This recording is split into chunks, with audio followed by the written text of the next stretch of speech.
श्री शिवाय नमस्तुभ्यम हर हर महादेव। आ गया है हरतालिका तीज का बहुत ही पावन सा दिन।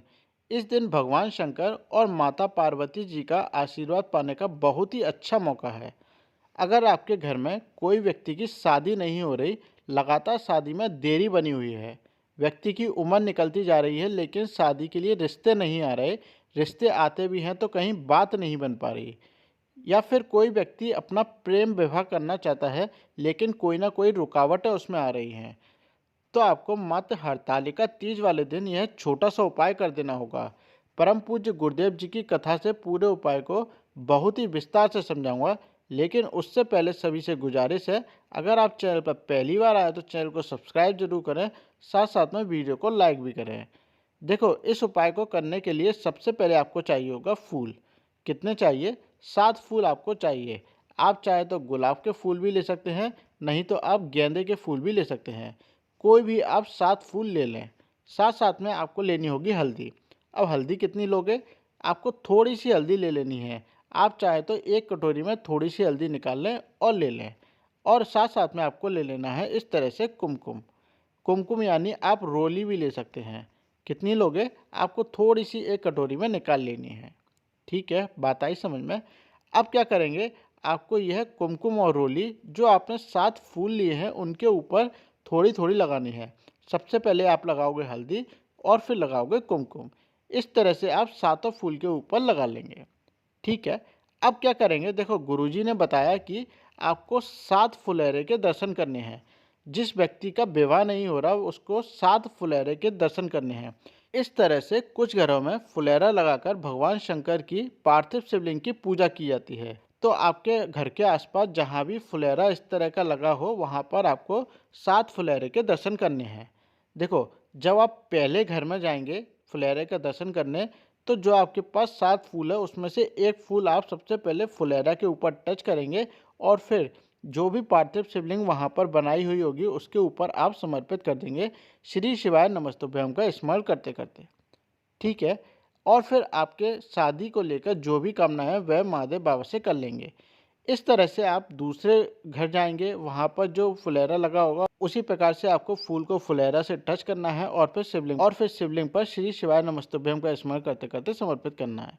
इसी प्रकार आप 7 घर जाएंगे, 7 फुलेरे पर आप फूल को टच करेंगे और शिवलिंग पर समर्पित कर देंगे। ठीक है, बात आई समझ में। बस आपको यह उपाय करना है। उसके बाद आपको क्या करना है, थोड़ी देर जब आप 7वीं जगह पर जाएंगे वहाँ पर थोड़ी देर आप बैठ जाएंगे और आपको क्या करना है, श्री शिवाय नमस्तुभ्यम का 108 बार जाप करना है और फिर वहाँ पर बैठकर थोड़ी देर आपको शादी को लेकर प्रार्थना कर लेनी है।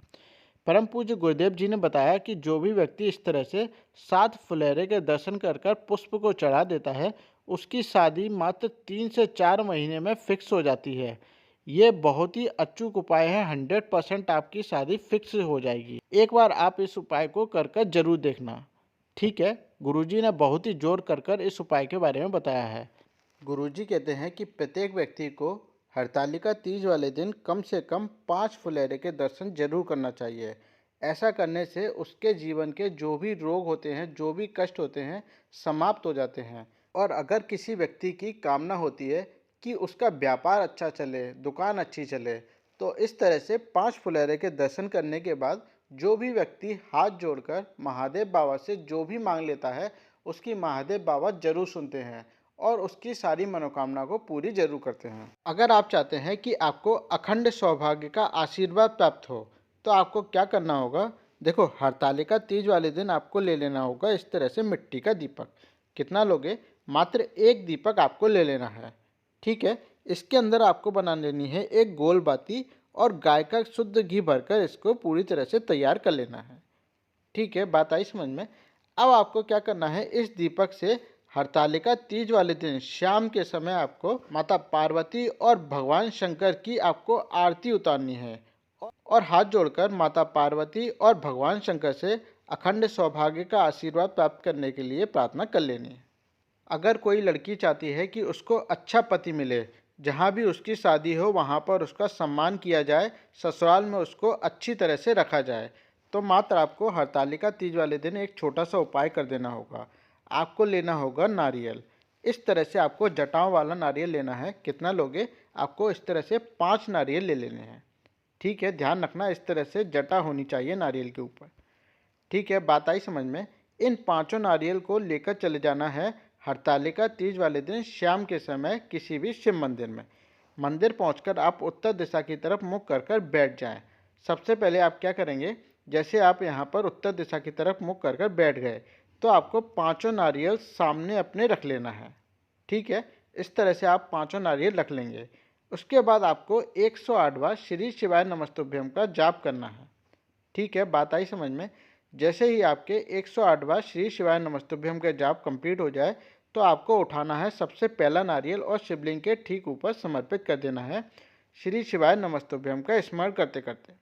ठीक है, आप दूसरा नारियल भी शिवलिंग के ठीक ऊपर समर्पित कर देना है। इसी प्रकार आपको 5 नारियल एक एक से समर्पित करना है। लेकिन जब आप 5वां नारियल समर्पित करेंगे तो आपकी जो भी कामना है कि आपको अच्छा घर मिले, अच्छा ससुराल मिले, अच्छा पति मिले, मतलब आपकी हृदय की जो भी कामना है वह महादेव बाबा से कर लेंगे और फिर आ जाएंगे अपने घर। इस उपाय को आपको हरतालिका तीज वाले दिन शाम के समय ही करना है। ध्यान रखना आप 9 बजे से पहले पहले ही इस उपाय को कर लें। इस उपाय को करने से आप जैसा चाहेंगे वैसा ही आपको वर मिलेगा। अगर आपके घर में पति पत्नी के बीच में लड़ाई झगड़े बहुत ज़्यादा होते हैं, घर की शांति पूरी खत्म हो चुकी है, आपस में बिल्कुल भी बनती नहीं है, छोटी छोटी बातों पर लड़ाई झगड़े होते हैं, तो आपको हरतालिका तीज वाले दिन इस उपाय को कर देना होगा। क्या करना होगा, आपको लेनी होगी इस तरह से एक बेलपत्र। ठीक है, बहुत ही प्यारी सी बेलपत्र आप ले लेंगे, चेक कर लेंगे कहीं से कटी फटी व टूटी ना हो। ठीक है, इसके बाद आपको लेना होगा पीला चंदन। इस तरह से आपको पीला चंदन लेना होगा, ज़्यादा नहीं, मात्र एक चुटकी पीला चंदन आपको लेना होगा। अब आप क्या करेंगे, इस पीले चंदन में थोड़ा सा पानी और थोड़ा सा गंगाजल मिला लेंगे और इसका अच्छी तरह से पेस्ट तैयार कर लेंगे। ध्यान रहे आपको चंदन को बहुत देर तक घिसकर इसका पेस्ट तैयार करना है। गुरुदेव कहते हैं कि चंदन को जितना ज़्यादा घिसकर इसका पेस्ट बनाया जाए उसका महत्व उतना ही ज़्यादा बढ़ जाता है। ठीक है, आपने चंदन का पेस्ट बना लिया।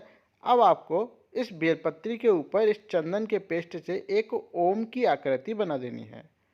देखो, इस तरह से आप चंदन से एक ओम की आकृति बना देंगे। लेकिन जब आप ओम की आकृति बनाएंगे तब आपको श्री शिवाय नमस्तुभ्यम का स्मरण करना है। बात आई समझ में।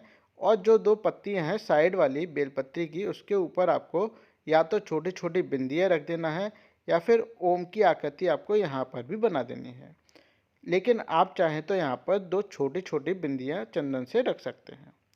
ठीक है, इसके बाद आप हरतालिका तीज वाले दिन शाम के समय इस बेलपत्री को लेकर चले जाएं किसी भी घर के पास में शिव मंदिर में। अब मंदिर पहुंचकर सबसे पहले आपको क्या करना है, उत्तर दिशा की तरफ मुख कर कर खड़े हो जाना है। अपने दोनों हाथ के बीच में आपको यह बेलपत्री रखनी है। लेकिन हाँ, ये उपाय सिर्फ महिलाओं को करना है। ठीक है, पुरुष यह उपाय नहीं कर सकते।